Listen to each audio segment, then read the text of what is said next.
call you daddy? Can I sit like this? You can sit like that if you want. I mean, your crotch will I be just kind like of making you uncomfortable, Chris. Well, mission accomplished. Congratulations. This is the part of the show where you open some kind of can really obnoxiously. You want to do that now, or? No, I'm going to wait like 2 minutes once you're like into your like intro. Oh, okay. Well, welcome back, everyone. This is the #1 financial literacy podcast in the entire world. Welcome back to the show, everybody. I can't believe you didn't let me do the intro. It's the higher standard. That is one half of the in front of the camera host, but there is a third host, Haroon. Say hello back there. Hello, everybody. Yeah. He was just lamenting to us about how his audio doesn't sound as compelling when you hear it on a streaming platform because he sounds a little subdued and not so loud. Yeah. Right? Right. So if you're listening to this and he sounds, passive and quiet and tame, just know he's a lot more obnoxious in person. I really am. Yeah, there you go. See? He's really not. Come on. I'm Mr. Unnecessary. You're not Mr. Obnoxious. You're Mr. Unnecessary. That's true. The first time this guy met my cousin Weiss. You know my cousin Weiss? I know your cousin Weiss well. Yeah. We're driving alongside him. This is the first time he met him. I forget where. Probably at a Chipotle or something. He's driving alongside next to him, finishes his drink, has a cup full of ice, decides to hang out the window and just throw the cup of ice at him. Why? Why? I have no idea why. Nothing? No comment. No. Just Young and stupid, period. I mean, I've Okay, done yeah. my share. All right. of I feel like stupid. young and stupid is insulting that young people are stupid, but that's just you. I mean, whatever you feel like. Oh, yeah. Chris was the smartest, youngest person ever, right? Like, just no mistakes ever. Wow, the sass level tonight is undeniable. Palpable. Yeah. Did you need some sugar or something back there? Is it like blood sugar related issues, or are you just cranky in general? Did you eat dinner? So, no response to you being young and stupid? I love this. Just right over your head? Alrighty then. So today's show is brought to you by Nobody Still. Yeah, no sponsors. Yeah. What's going on? I wonder why. Because we had Haroon talk to the one sponsor that offered. No, hold on. That's not fair. That's not fair. You came in over the top.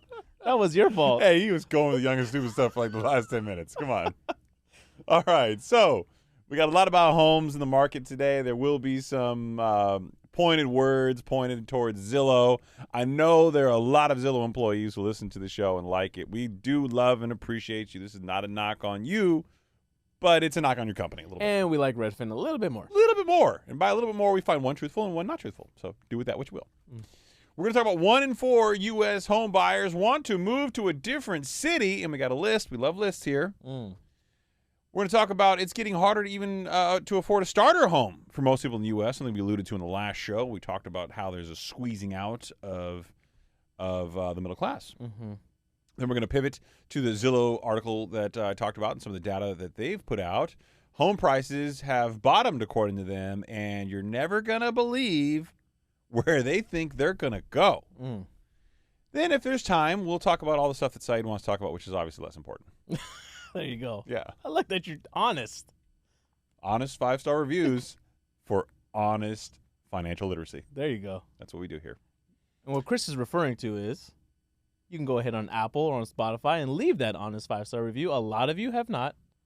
We would appreciate it greatly if you did. Or go over to the YouTube channel, subscribe, hit that like button, hit that notification bell, do all the good. All right, I've got a loving criticism to admit openly in the show. Okay. I don't want you to be upset about this. I don't like doing it either, but they told us we have to. Who's they? We They. work for us. Like, what do you mean? Yeah. They. I'm pretty sure no one's gone like, oh shit. Let me put my phone down. Let me log off. Let me leave a review right now. Right now. Because we said that. Yeah, come on. Yeah, I'm sure. Come on. A few have. Do you really think? Let me ask you a question. Honestly, you and Haroon, have you ever been watching like a YouTube video and someone had like a little graphic that popped up and said subscribe, and you were like, oh shit, I almost forgot to subscribe. I'm not going to lie. I have seen that like button and I've been like, oh yeah, I'll hook you up. But you never subscribe because of that, right? No. Haroon? I do. Sometimes I'll forget, like I'll be listening to someone for a week or something. I'll be like, wait, why am I not subscribed yet? And then, boom. Okay, all right. What are you doing? Are you trying to get people to not subscribe to us? No, I just don't think there's a lot of penetration there. Nothing? Nothing. One in All right.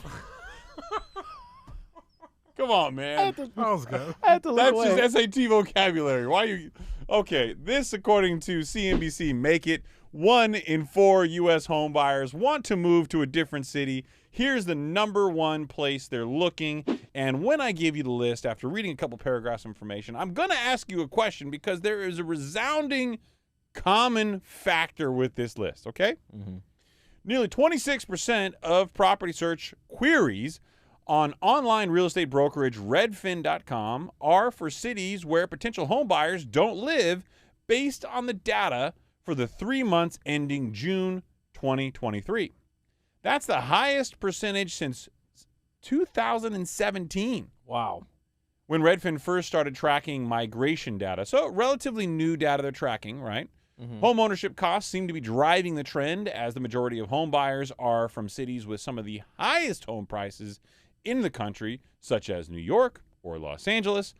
Based on an analysis of 100 metro areas, the following 10 cities had the highest net inflow of property searches on Redfin's website. Net inflow, just to be clear, is the number of people looking to move into a city minus the number of people looking to leave. Right. All right, this list in no particular order, and we have the reverse coming up soon. Looking net inflow, people going in, more in than coming out. I think it is in a particular order, though. It is. Well, no, this list, but the next list, we have 10 more after this. Okay? Got it. This list, #1, Las Vegas, Nevada. People looking to move in. Tax shelter. Okay. I know a lot of people that have made or projecting to make a lot of money actually move there as their not domicile. Mm-hmm. But that gets really tricky, right? The IRS will audit you. You know, they'll look at like who your doctors are, where your spending is, how many days out of the year you spent outside of your domicile. Right, because you have to be there for X amount of days. They right? even look at like your veterinarian, like where's your veterinarian located? I mean, they go deep. Yeah, Real deep. real deep. Yeah. Back So, #2, Phoenix, Arizona. #3, Tampa, Florida. #4, Orlando, Florida. #5, Sacramento, California. That one was surprising to me. Right. #6, North Point, Sarasota, Florida. #7, Cape Coral, Florida. #8, Dallas. #9, Miami. And #10, Houston. What did you notice out of that top 10 list there, kids? 5 out of 10 were in Florida. Florida dominates the hell out of this list.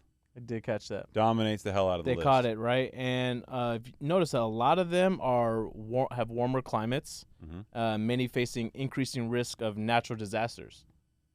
So you know what's crazy about this? That Phoenix had a 31-day streak of temperatures of 110 degrees. God damn, that broke the record of 18 days. Did you know that? I actually did read that, and I actually read something else that I don't know if it's necessarily true or not, but people were saying that it was so hot in certain areas in Phoenix that people's tail lamps in their cars were melting. What? I call bullshit, but that was what the article said. I mean, you would have seen it, right? I mean, you would have seen some pictures. Somebody would have recorded it. Yeah, I mean, and if they were soft and you could like put your finger in them and bend them, I would have been bending everybody's on the way to the grocery store. Doink, doink, doink. I mean, he answers the villain question himself. That's not villain. That's just cheeky comedy.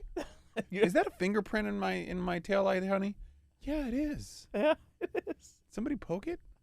Why is it mushroom shaped? Right. All right, so here's the next 10 list. I like this one because there's also another visible commonality, which not everyone's going to get.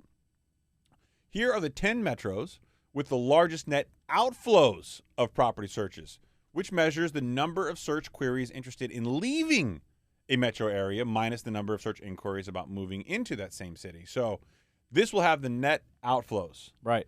#1 on the list as far as outflows, no shocker, this city is still looking for their Batman, San Francisco. Yeah, it is sad what has happened to that city. #2, kind of surprised me, New York City. Why? Why would it surprise you? They're all leaving to go to Florida. Yeah, I mean, clearly, right? I mean, if you're in New York, Florida's the way to go. Yeah. I mean, come on, yeah. Yeah. No, and I got a list that actually proves that. Oh. But I wanted you to finish yours first. #3, Los Angeles. Los Angeles. It's just getting way too expensive, man. #4, Washington, D.C. 15,700. #5, Chicago. Which, by the way, arguably my favorite U.S. city. Unless you're on the south side. Not so safe there. Not so safe. But I had a great time in Chicago. It's beautiful. My wife loves it. It's Right. very, very clean, very nice city. Love the architecture. The winters are cold, though. Architecture's beautiful. Yeah, that's right. And it's hard to say coming from someone that only experiences 2 seasons a year, and that's even arguable. Yeah, right? you got one. I got one You season. got summer and summer light. Yeah, I can't. I'm not cut out to go live somewhere with 4 seasons. No. You're not that guy. I'm not. Yeah. Shoveling snow. You just don't have the body mass for it. You know? Too lean. Right. Too lean. Too ripped. Number 6, Boston. Number 7, Seattle. Number 8, Hartford, Connecticut. Number 9, Denver. Number 10, Detroit. Haroon, Saeed, what is the commonality? What is the commonality? I'm not sure. I don't know this one. Some would say, although there's a compelling argument that not all, that certainly the majority of these are Democratic-dominated states. Oh, okay. But I have a feeling like that's not the reason why. The reason has to be that the median sales price for these places are significantly higher than, your national averages. And yet there seems to be more Democrats in these particular states, these cities.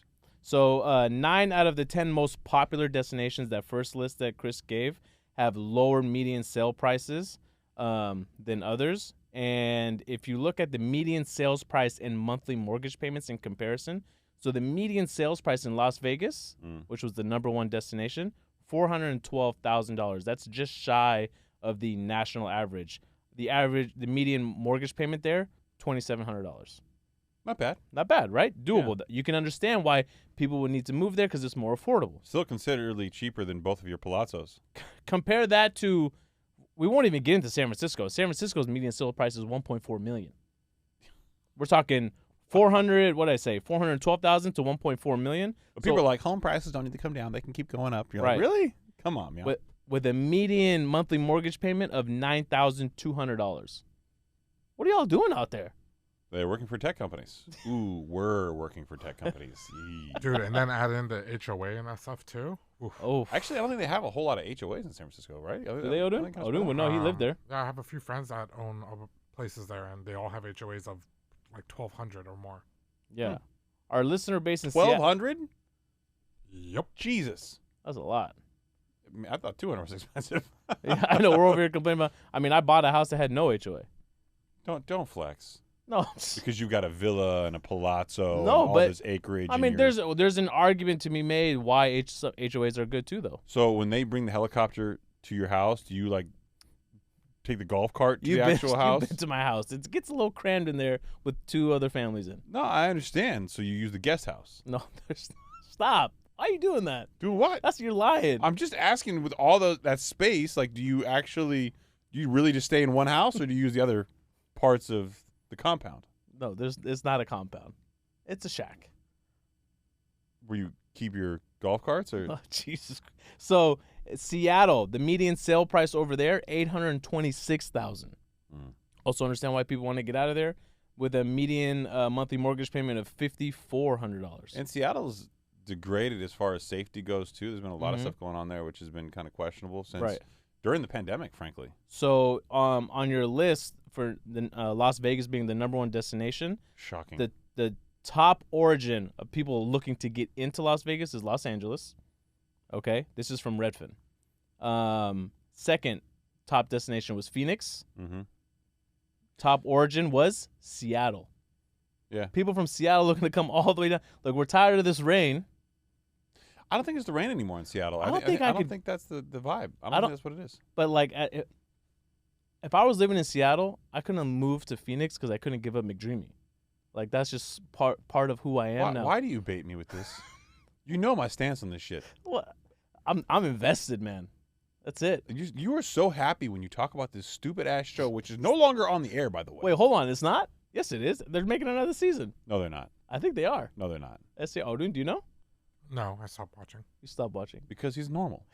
But you got 12 seasons I in. got 12 seasons in. I 12 am not seasons normal. Come on. At least he's acknowledging it. That's I'm fine. going to get there. There is no show I'm ever going to watch 12 seasons of. It's a lot. There's no. Stop with the Patrick Dempsey pictures, okay? Honestly, We're not- he didn't get enough credit during his heyday. He's a good looking. What do you mean his heyday? This guy's he's a race car driver now. Is he really? This guy's the ultimate stud. So look, there you go. No, I'm not hating. Look, I give credit where it's due. Like, you wish you can- had his hair. fuck yes. Yeah, he does. No question. Are you kidding me? So you're a Patrick Dempsey guy, and I'm a Paul Walker guy. I'm not going to do it. I'm going to be a better man. You okay? are? I'm trying so hard. Okay. So hard to be a better human right now, okay? All right. And what bothers me, too, is ever since you said the Drake thing to people in the office, people literally send me memes of Drake going, how's Saeed today? Why what? It's so How terrible. come you're not screenshotting and sending Because them to I'm me? not giving you the satisfaction. What is your favorite Drake song? Hotline Bling. Hotline Bling. You can't even say it. So, Come on, do the dance, Chris. I don't know the dance. I Yeah, you don't do. know how to Yeah, you dance. do. I cannot dance to save my ass. yeah.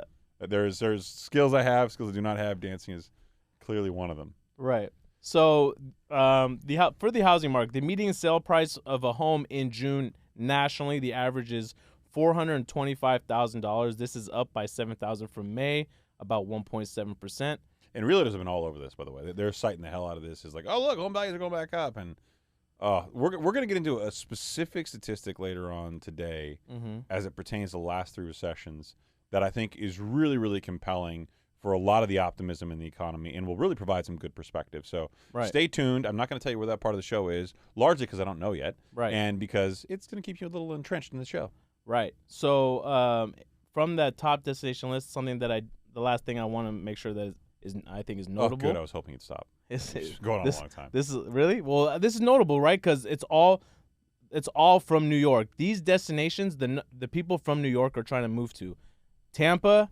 Let's see, Orlando, Northport, Florida, and Miami, and Houston. So New York, everyone from New York is trying to get the fuck out. Wow. Why? Eloquent. Very nice. Yeah. Yeah. Why? Because have you been in New York recently? Mm. All right. So I used to go to New York a lot on business. And I hadn't been for a number of years, even before the pandemic. And I had to go to remember I was in the show, we talked about on the show, I went to the Raymond James conference out there? Yep. I went to that the year before, and that's when I really noticed it. So every time I'm in New York, I try to make some time to go walk in Central Park. If I can run, great, but generally if I don't have time, I only have one bag, which I typically travel with like one backpack, and that's it. I'll just go. I walked around after the conference was over, and it's the conference is in Midtown. I just walked right to the park. Mm-hmm. And there was like no one out. It was visibly like empty. In the park, I'd never seen it that empty before, ever. Really? And it was just really, really weird. And then you started seeing like evidence of crime in certain places. Oh. The vibe of the city had changed. I remember going there when the Skyliner, the High Line, that little like old railroad track by okay. Yeah. by the Google building down there had opened up, and there's Equinox over there, and it opened up. There's all these people on the High Line. It was beautiful. And now it looked empty, man. The last couple times I've been in New York, it's been like that. It's been, I mean, it looks busy for like a normal city, but it's a shadow of what New York used to be.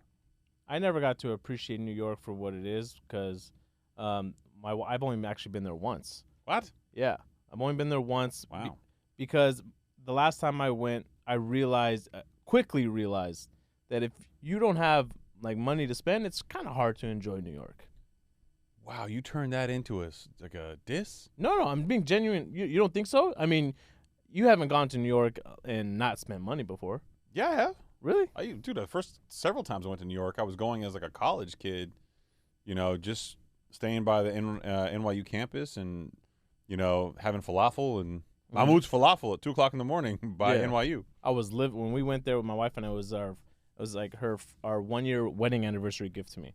Tickets to New York, and we went and we were living off halal guys.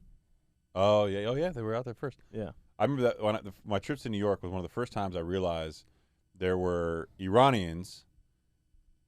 And for those of you who don't know, I'm half Iranian. There were Iranians with a New Jersey accent who spoke Farsi out there, and I was in line at Mahmoud's Falafel at like 2 o'clock in the morning. There was a girl behind me talking to her friend in Farsi, but with a New Jersey accent. Yeah, tripped me out. Really? It was the strangest thing I'd ever heard. Yeah. Because I'd heard like in the north of Iran there's Asians, because Afghanistan, Asia, and then literally China's like right next door. Right. So you have like all this Asian influence in the north of Iran. But there's literally Asian looking people who have like Asian sounding like accents but who speak Farsi. Right.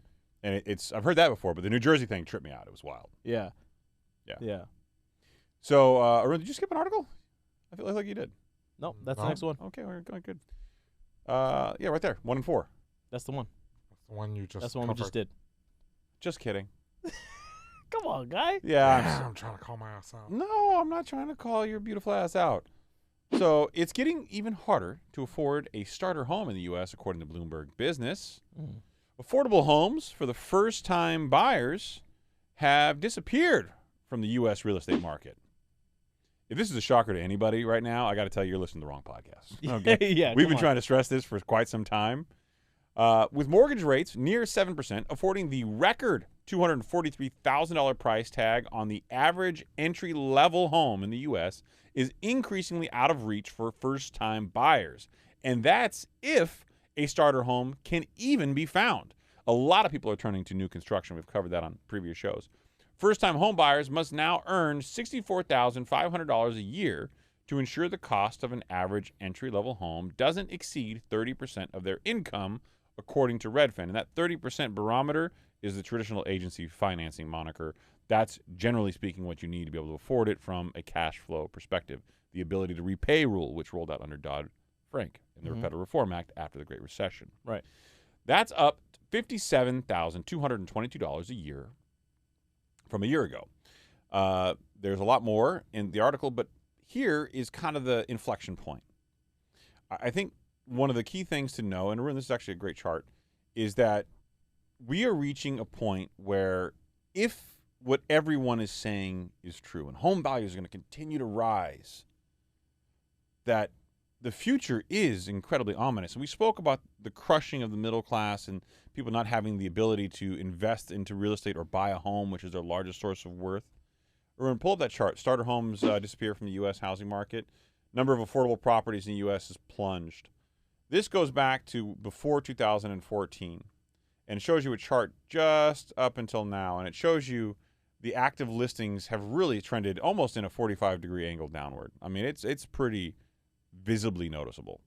Of course, this is also Redfin data, which we like, and the other data provider we don't like happens to be Zillow. Yes.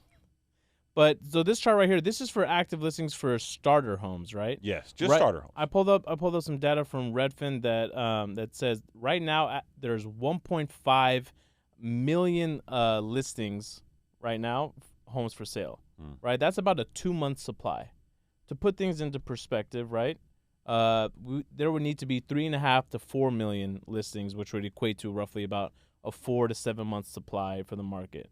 So, I mean, what are your thoughts on do you think that if rates were to come down eventually, whenever they do come down, that could potentially spark more listings, and would that negatively or positively impact this market? How do you think it could negatively impact the market? Like, for instance, more people would sell and then prices would continue to go up because people are buying and they're going to go back into outbidding each other, or by having more inventory on the market, would it cause prices to come down? I think in the beginning there will be a pretty strong jump back in the market for everybody who's been pushed on the sidelines. Yes.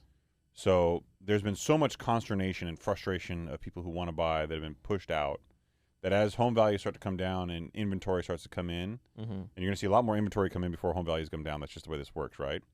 What's going to happen is you're going to see a lot of buying activity, which is going to artificially keep home value prices up from what otherwise would be the lows for a period of time. But there's still that affordability issue that we know about. Correct. So I think that initial pop won't be as sustained as otherwise would because of the affordability issue. There are people who can buy a home now, even at these rates, but have been unable to find a home, right? So the ones who will get access to a home will buy because they're so frustrated. They've been waiting on the sidelines for so long. They can afford the 7%, whatever the interest rates are. They can afford the home price as they are today, and they're going to buy because they're just frustrated. They need the utility of that home.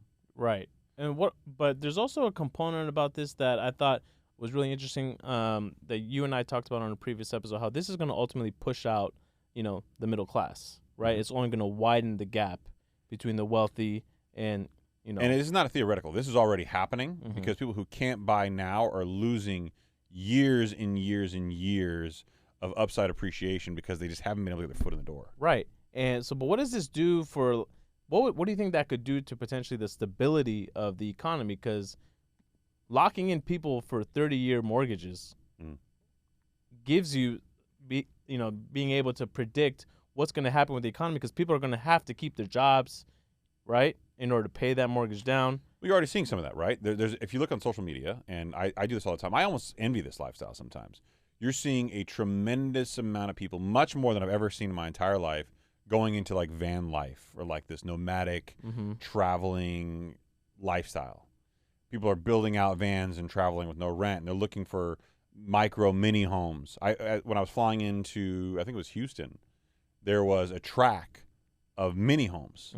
No garage, real small, maybe 500 square foot, and there's like just an entire track of these really, really small homes all the way across.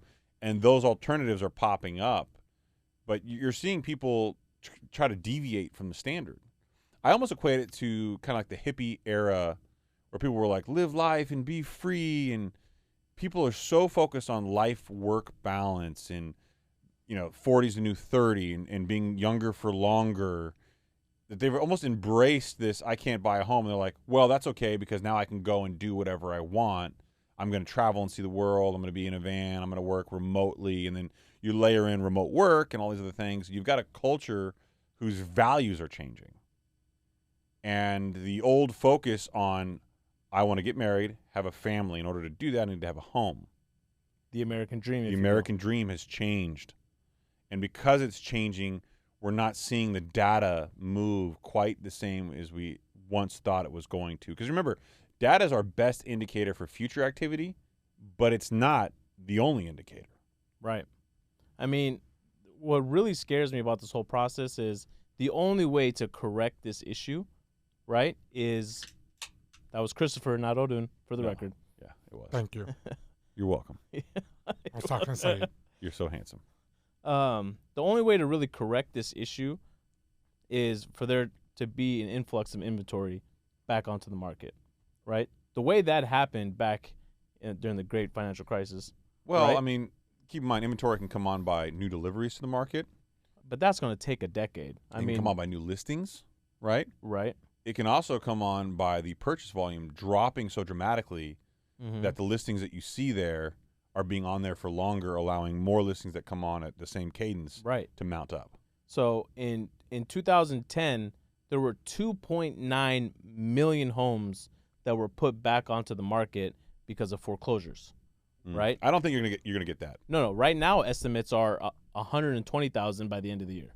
So we're not even remotely close. Yeah. And then whatever you're hearing online about short-term rentals eventually coming back on the market via Airbnb or VRBO, they only make up 1% of the market. Yeah. So that's also not enough. Yeah, right? but everybody online on social media telling you that you can get in the Airbnb arbitrage will tell you I've got 50 of these things, Saeed. Right. I've got 100 of these things, Saeed. But for people sitting around hoping that, okay, maybe Airbnb arbitrage is going to take a crash and all those units are going to come back on the market, hold up. That only makes up less than 1% of the entire market. It's not going to be enough. And we know that 92% of homeowners right now have an interest rate on their mortgage of 6% or less. Yeah. So something's going to have to happen. We know savings accounts are being depleted, and that's the only thing that I can really see that could affect this, where savings accounts get so low that people get too afraid that they'll need to sell their home in order to preserve whatever equity they have. So some food for thought, and then I'm going to leave you kind of with a hanging question because I'm going to go to that aforementioned foreshadowing detail later on in the show, and then we'll kind of come back to this. Okay. Because I want you to take that, and I want you can. So here's. We know that most Americans have fixed debt. The only variable debt they have are their home equity lines of credit and their credit cards. Correct. Okay. Most everything else, their auto loans, their home loans, those are all generally speaking fixed. Student loans, for the most part. Student loans, again, fixed. Very few Americans have a high exposure to adjustable rate products. So because of that, they're not experiencing the same kind of volatility as businesses are for their lines of credit, for their lending. So businesses will have an impact as well. So that being said, there's one more thing I want to layer in besides the question mark of what's going to be the impetus, the catalyst for all this, right? But take that. Let's move on to this next article, and then we'll get there, okay? Okay. This next article, we have long criticized Zillow.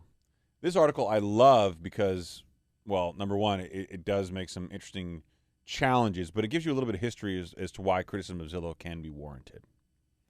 Now, before we get there, Haroon, Saeed, have you had any experiences with Zillow where you thought they may have been a little bit overzealous in some of their data? Yes, selling my home, Hmm. my home in Riverside. I remember the value that it had listed. The day we ended up putting it on the market, for whatever we listed it at, immediately adjusted my Zillow value, my Zestimate, Mm-hmm. up to my list price. Yeah. Yep. Same day. Haroon, your thoughts on that? Same thing. Okay. So here's what I'll tell you. Zillow, people look at it as like this free resource. If you're not paying for it, you are data. You are the product. And they're selling your data to real estate agents. And the real estate agents and other, third-party companies.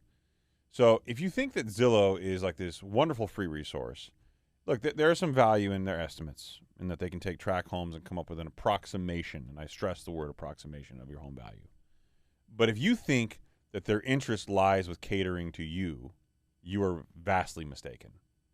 They cater to the realtors who buy their data because that is their primary income stream. Okay?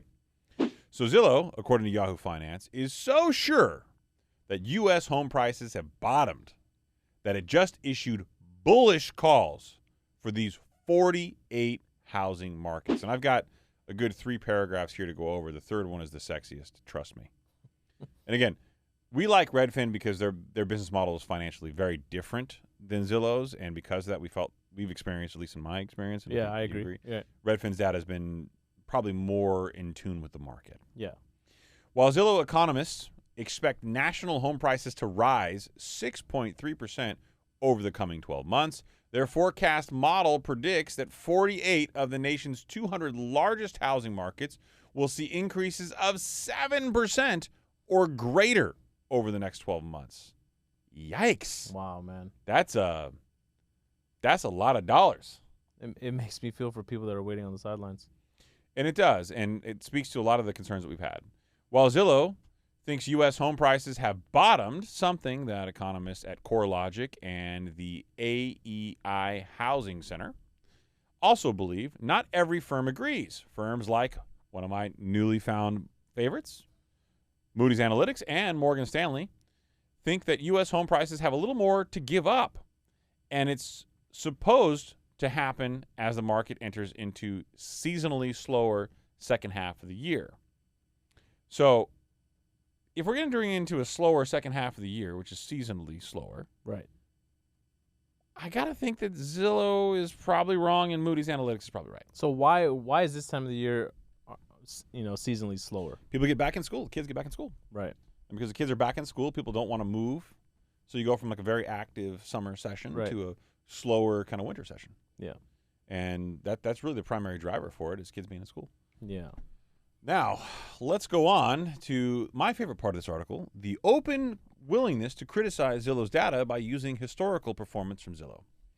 In terms of forecast models, Zillow's model is consistently on the bullish side. This is not the first time. At the height of the pandemic housing boom last spring, Zillow economists remained bullish and predicted that national home prices would skyrocket another, are you ready for this? 17.8% between February of 2022 and February of 2023. The actual result, national home prices as measured by Zillow Home Value Index rose 4.4% between those two periods, that 1 year period. So off just by a little bit? Their own index, their own measure showed them presumptively results of 4.4% versus their 17.8% they predicted. Right. Wildly inaccurate. Wildly inaccurate. I mean, they're what, 75% off? Mm-hmm. So if with rates being where they are today, do you know where they are today? Or do you mind looking this up? 30-year fixed rate mortgage. I think I want to say about with good credit score from Fannie or Freddie is 6.8%. If here's an example. Oof. I don't think that's but that's not. Can you scroll down a little bit? It says 30-year fixed at 7.764%. Mm-hmm. Right. Damn, that's a lot. But if you were to buy a $350,000 home, which I understand is less than the median, you were a full point off. Wow. Yeah. No, but that's what I had. Can you check Fannie or Freddie? In the background while you're looking this up. If you buy a $350,000 home with a 20% down payment, the monthly payment for principal and interest on that 30-year loan at 6.8% interest is roughly $1,825, right? So people are going to be waiting off on the sideline, and if rates come down, there you go. So Freddie Mac, Freddie Mac 6.8%. has their 30-year fixed rate mortgage at 6.81% today. Okay, you were not wrong. Thank you. I stand corrected. Thank you, Odin, for pulling that up. You're welcome. Anything to prove Chris wrong. I thought it was anything to get it up for Saeed. That same loan at 6% rate brings the monthly payments down to $1,678. That's a $147 savings. Did you guys have a conversation in the car I don't know about? He came in real saucy today. You know what? I feel like he didn't like you when you asked him to do a solo episode with him. I think him doing I'm pretty sure people listening to the show right now are going, you know what? That'd be really interesting to hear more about Haroon's backstory, to hear him go back and forth, a little bit of banter. I think they would like that. I think there's a lot of value in that, Haroon. Why would you be offended by that? It wasn't it. He wasn't offended by it. But if you do want to see Odun on the show with a one-on-one with Chris, leave a comment down below on the YouTube channel. Let us know. We're waiting for you to leave a comment. Yeah. We know you haven't done it yet. Take your time. Yeah, we're waiting. Yeah, we know you haven't done it yet. But so that savings of $147 a month equates to $1,700 per year and $50,000 over the lifetime of a loan. So I would understand why people are going to wait for rates to come down a little bit. But I just think that ultimately it's going to cause more bidding wars again. Yeah, it probably will in the beginning, and I think that's a short-term problem. Yeah. I think as you start getting up, this pent-up demand goes away. You can't have this pent-up constant demand in perpetuity. There's something that's going to have like an inflection point where people are just like, I'm not doing this. And we saw a little bit in the pandemic. People were like, this is fucking nuts. Right. I'm not going to keep trying to get outbid. But, I mean, how many lenders out there are going to be pulling back and maybe not wanting to get into this space because they're afraid of people going underwater? Great detail to add into our continuing list of things to talk about here. 10-year Treasury, the 2-year Treasury, yield curve inversion is still pretty significant. You're going to see the Treasuries push up, and as they push up, you're going to wind up seeing some of that happen. We're in a liquidity tightening cycle where banks are unwilling or unable to push out liquidity into the markets and make loans. It's not a credit tightening cycle yet. But, as Saeed was alluding to, this article, according to Market Watch, U.S. bank lending declines for the second straight week. Jerome Powell, our friend. JP from the hood. Jerome Powell, the FOMC, the head of the FOMC. You cut its head off and 2 more of those fuckers grow back. Powell says tighter credit will be headwind for the economy. And he's not wrong. What he's trying to allude to, and this is a great chart from Fred data, from the Board of Governors of the Federal Reserve System. It shows commercial and industrial loans, all commercial banks, and it shows a pretty interesting drop-off in the activity, in the lending activity. Are you playing footsie with me? Yeah, I am. Like that? A little doink, doink, doink, doink. I was like, the fuck just happened? Yeah, I touched your toes with my toes. And for those of you who like foot fetishes, this is not really my toes. It's our shoes touched. They kissed. Yeah. Not our bare feet. I was told I'm allowed to wear bare feet in the show anymore. Yeah. Apparently, the majority of you find my toes unappealing. Yeah, you got whipped into shape. Who knew? Yeah, who knew? In any event, so clearly banks are not lending as much as they once were. I should say community banks. It turns out that the large government-sponsored banks, or the GSIBs, I should say. Yeah. Global Systematic Important Banks. Yeah. I got you on this one. There's so many acronyms in what we do. It can become very... I think that's why people want to tune into us, because they want us to just break this shit down. The important banks. Yeah, the big ones. The big ones. The big ones. Yeah, the ones on the corner. The Wells, the Chase, the Cities, the B of A. Yeah. They are actually still lending at a pretty good cadence, probably a little bit more than the other ones were before. Mm-hmm. So they're trying to grow their market share. And as a result, I think net lending is about the same. I was trying to get the numbers, but these don't really report that well. The best I can tell, you got the GSIBs lending as much, if not a little bit more than they were, and you have the regional banks lending a little bit less. And the net effect is kind of neutral. But I do think what comes next is a credit tightening cycle where people are going to get real choosy of who they lend to and how. And I think you're already starting to see a lot of M&A activity because banks are pivoting towards huge amounts of profitability. Well, we know that the regional banks are pulling back for now. They're just waiting to find out what the Fed ends up doing, where they would decide to call it at, right? And then that'll be when they decide whether they want to deploy their funds into the market or not. And economists are really paying attention to this type of data because unlike the Fed, if banks decide to provide a credit crunch, I think it's going to rapidly increase the pace of inflation coming down. You'll see unemployment go up. Businesses will start to shut down even more. Bankruptcies will come up even more. It wouldn't be a bad thing, honestly. I know it sounds bad because those things sound negative. To be honest with you, if I were a betting man, I bet you the FOMC members were hoping that this would happen sooner. Yeah, that is, well, in Jerome Powell's own quote from his last press conference, you've got credit lending conditions tight and getting a little tighter. A little tighter, Said. You've got weak demand, as in not strong. You having trouble reading this? No, I'm just trying to emphasize tighter and weak. Oh. Okay. And, you know, it gives a picture of a pretty tight credit conditions in the economy. What's up with him and using the word tight? He likes the word tight. He likes weak. it. Yeah. Tight and weak. Hot. He's a hot labor market. He says that a lot. Powell said at his press conference on Wednesday following the central bank's decision to raise interest rates once again. You think this is Jerome Powell's way of like, yo, we got to make this shit sexy? Yeah, he started using hot, tight. No, I think he's looking at the FOMC members like, man, y'all ain't cutting it. I need to put some little spice into this. Come on. Trust me, that guy doesn't have anything salacious in his internet search history. Nothing? Nothing. Come on, what's the worst thing in his internet search history? His own name. He Googles his own name like daily, like going, son of a bitch. Yeah, he's looking at the comment section. Yeah. I guarantee you no social media for him. 0. Doesn't even know how to use a Twitter or now X. X. Yeah. Oh, we never even got into that. X gonna give it to you. You know he's gonna play that, right? Oh, you got to. You know he's gonna play that. That's like, brilliant. That's his rollout music. That's brilliant. Yeah, that's gonna happen. 100%. Can you imagine if DMX were alive, suing him for copyright infringement? What are your thoughts on that? Why do you think he did that? I think he did that because he's always wanted the X Everything app, and this is his way of starting it. Apparently, this whole X app idea goes all the way back to like PayPal and some of the original conversations he had before selling previous companies. No one's buying in though. I don't know if they're not buying in. They're very different environments. What the fuck is that, Haroon? What is this? Oh, this is the FOMC. That's the team. That's the squad. team right there. That's the whole squad. We got Bostick right here. We got Waller up there. We got Kashkari in the back. Yeah, you can tell. He's one with alopecia. Don't be insensitive to those with alopecia, Chris.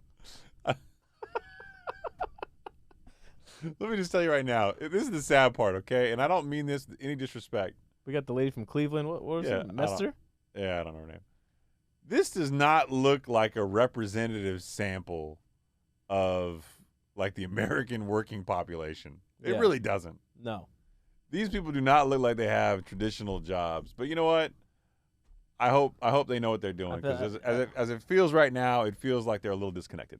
It does feel like they're disconnected. So we didn't actually get a chance to talk about this because the Fed FOMC meeting, the last one where they raised it 25 basis points, it came out 2 days before the PCE report came out. Yeah, you know me. You know me. Other people's PCE. Yes, sir. And if we remember correctly, this is the primary indicator that the Fed's deciding to look at, core PCE. Saeed sent me a text like, wow. Yeah. When it came out. Right when it came out, I was like, holy cow, the Fed messed up here.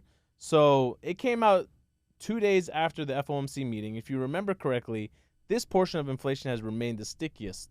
And this is the indicator that they've been looking at and citing the most, right?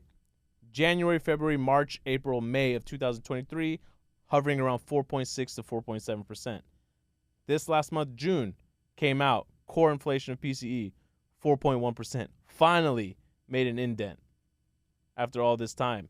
And you're wondering, man, shouldn't the FOMC held off for a little bit longer? I kept saying, man, they should have waited at least one more meeting to have a little bit more data before making the decision. Right. I firmly believe 1 month's data was not enough to tell them if the economy was pivoting. Right.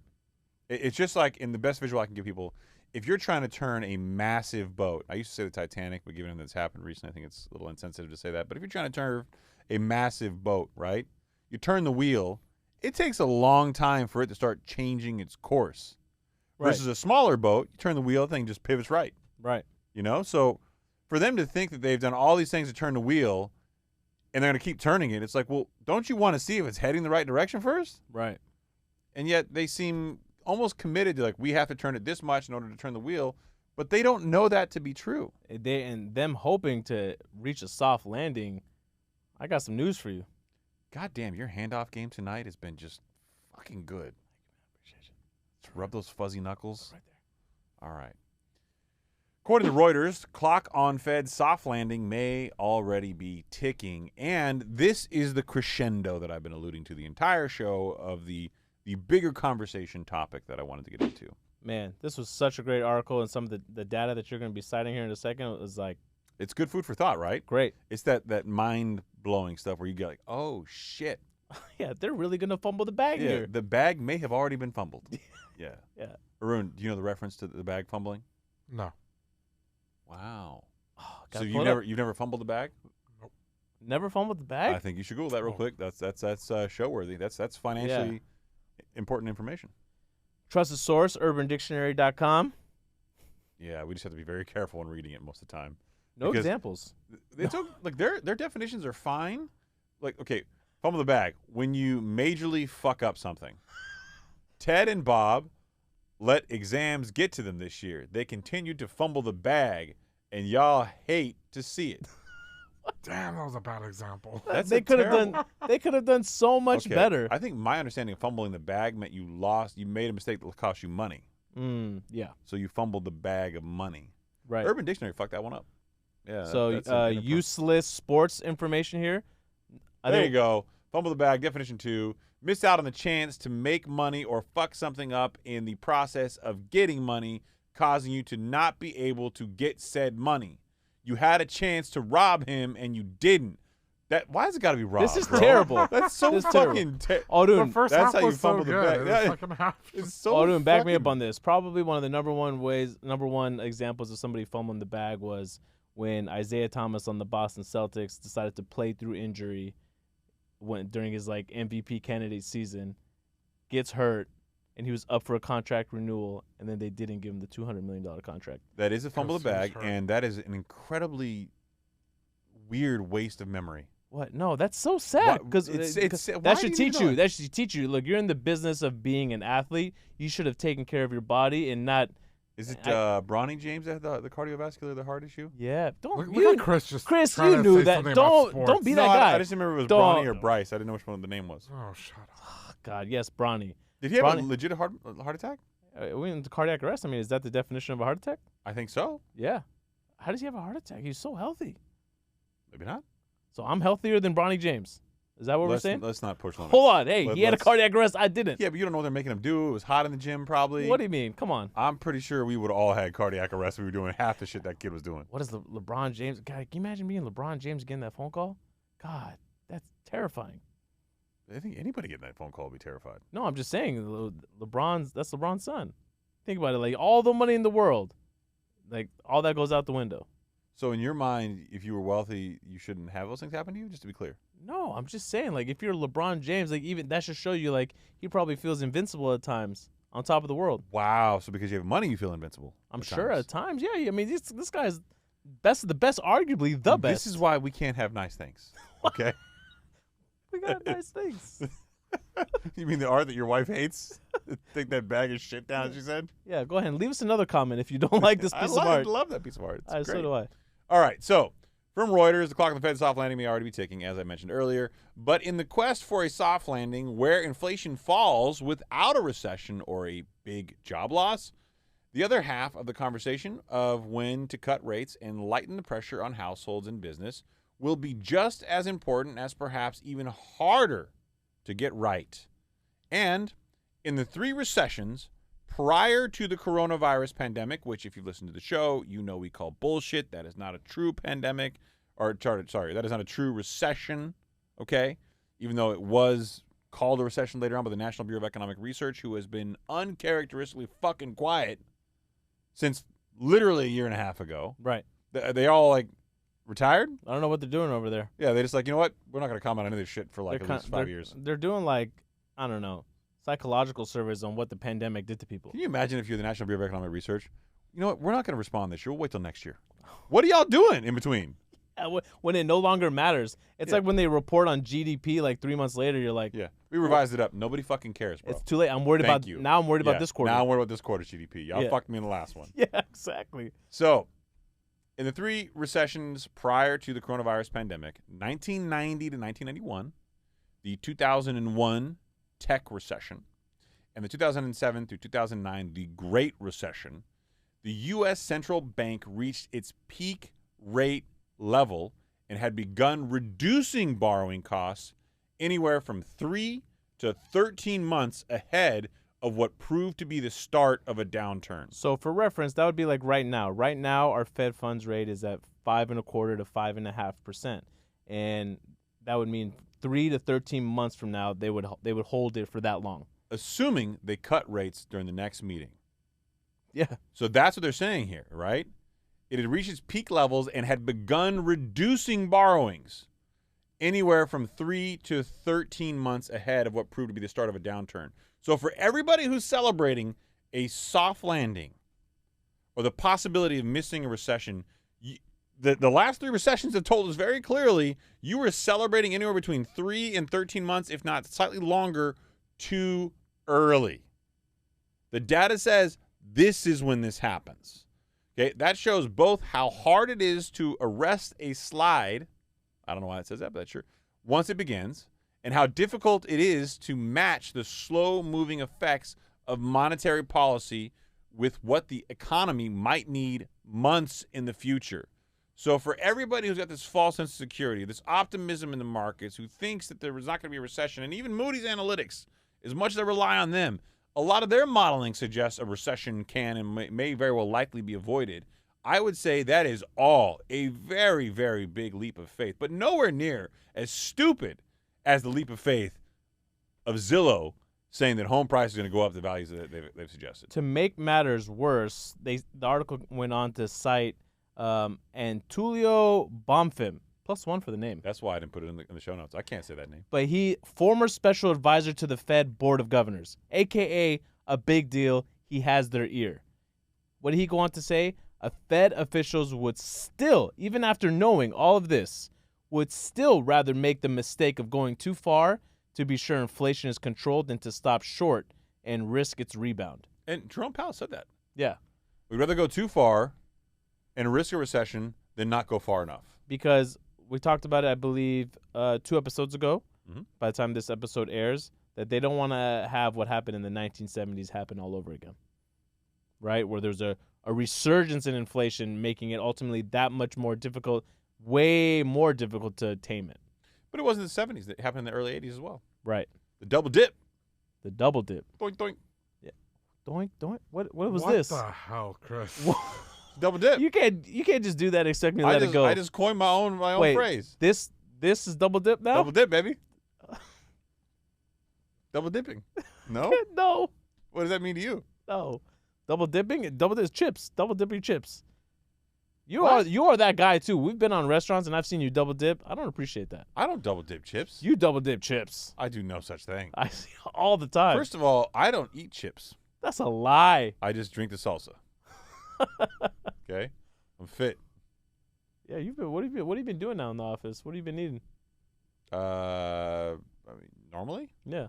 If I go down, well, if I don't bring my own food, which is usually the case, I'll go down to the sushi place and I'll get like 5 pieces of sashimi and some sushi rice.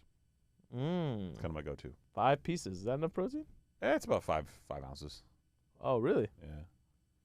Which is not ideal, but it's enough to get me through. Now keep in mind I need like 3 of those throughout the day to meet my protein status. Okay. Oh, here we go. Oh, this also from Urban Dictionary.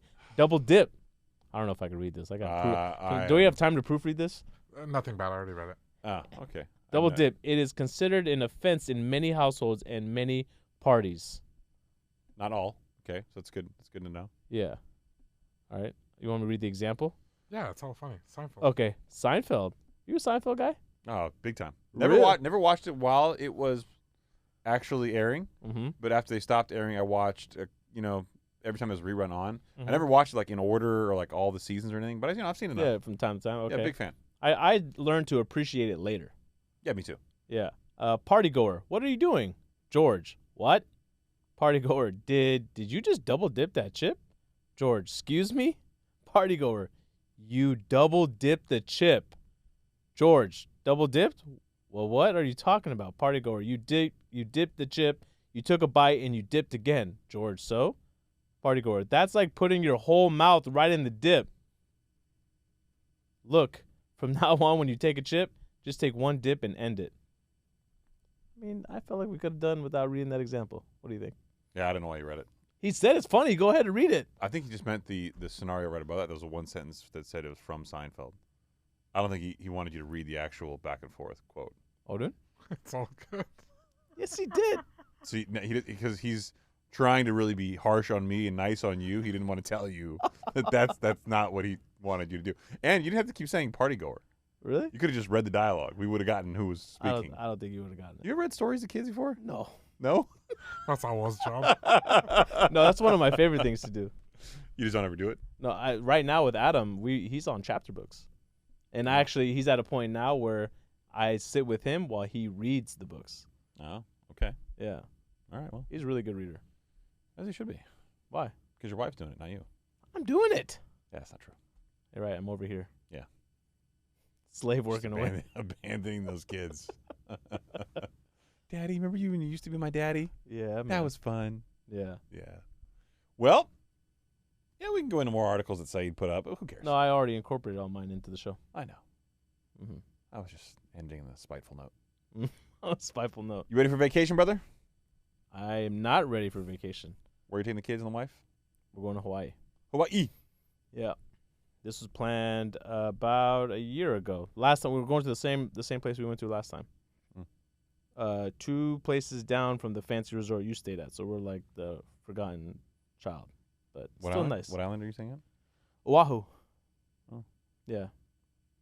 Like 2 resorts down from Aulani. Aulani. Aulani, is that how you say it? I don't know. Hey, didn't you go there? Yeah. Oh, okay. With the wife. I was like, did I confuse that with somebody else? I think I walked past your hotel. It's a really weird area, that side of the island. Is it? Yeah, I mean compared to I guess like Waikiki, everything else. Still My different. kids, it spoiled my kids though because it's beautiful. It's got a little lagoon, and now they don't want to go to a beach that doesn't have a lagoon. I'm like, what is this? Yeah, lagoon's nice. Yeah. Yeah, beautiful. So I'm excited. I'm excited to spend some time with them. They specifically asked me to not work on the podcast while I'm on vacation. Well, it's gonna be sad when you break their hearts. Duty calls. Yeah. Not all heroes wear capes. Yeah. So for one of the episodes, Haroon's gonna have to step in. I was hoping that he would. Haroon, did you want to do that, or you still Let's gonna do it. Is that your official commitment? Yeah, let's do it. Okay. We Done. made it. I'm taking it. We made him commit on the show live. You heard it here, everyone. He's doing a show, and if you don't hear it, it's because we killed each other before it aired, Yeah, exactly. which may happen. Fucking kill you. Well, we need comments, remember? That was the deal. We need a few comments on this YouTube. Yeah, leave us a couple comments down below. Logan, we know you'll be first. Yeah, he So will. we appreciate you always supporting the show. Yeah. I'm going to let you guys continue to beg for comments because I don't need to do that anymore. Why? I've risen above it. You have? Because I know that us doing this, no one actually does it. Like your whole subscribe, leave an honest 5-star review. I mean, we got an honest. You used to be on board with that. No more. I know I was, but then I think we've hit that point where now we've got to. We need to get some tchotchkes. Some what? Tchotchkes. What are those? I have no We idea. need to find a way to incorporate giving away a gift for a lucky winner. Should they leave a review? I like We need to motivate properly. the mind Motivate. pump way. The mind pump way. Pay homage to our mentors. All right, we'll brainstorm. Okay. Well, You got any ideas that you thought of? Lots. Take you've them already out to thought about dinner. this? huh? Take them out to dinner. Yeah, with you're all gonna take three everybody of out to us. dinner. All 3 of us, bro. Who's buying? You? Black What do you card. mean? You, bro. Black What card. You got the black card. You live in a Black card. palazzo. You got the Black black card. You have a driveway. You have You have 3? a Tesla. Yeah. No, I had a Tesla. You have- The battery have a broke Tesla. today. You have 5 cars. Yeah. Okay, there's only one With of them 2 in more on the garage. way. With 2 more on the way. That's not true. You don't know how to do the math. Okay. Okay, I have 3 plus 2 more on the way. That's 5. Yeah. Damn, I took a guess. Really? Yeah. Oh, good for you. Thank you. I'm proud of you. I'm proud of you. Wait, you only have 3 right now? Technically, I only have 2 right now. No, the Beamer. The BMW and the Datsun? The Datsun, yeah. So 2 show cars. Tesla, Beamer, the Jeep. Datsun, Oh, and the Rivian. Jeep, Rivian. Tesla. You got the Rivian. Yeah. Yeah, the Rivian. I mean, Rivian gets delivered in October. You excited for that? You've been waiting a long time. I might not take delivery. I got to figure something out. Mm. The Hummer coming at the same time, and whichever one gets here first, that's the one I'm taking. Winner. Winner, chicken dinner. All right. All right, call it, boys. Odin, you got anything else? Nope, we good. Have a safe trip, brother. What he's trying to say is, we are good, and you should travel safe. His close friend. Well done. Good night, everybody. Bye.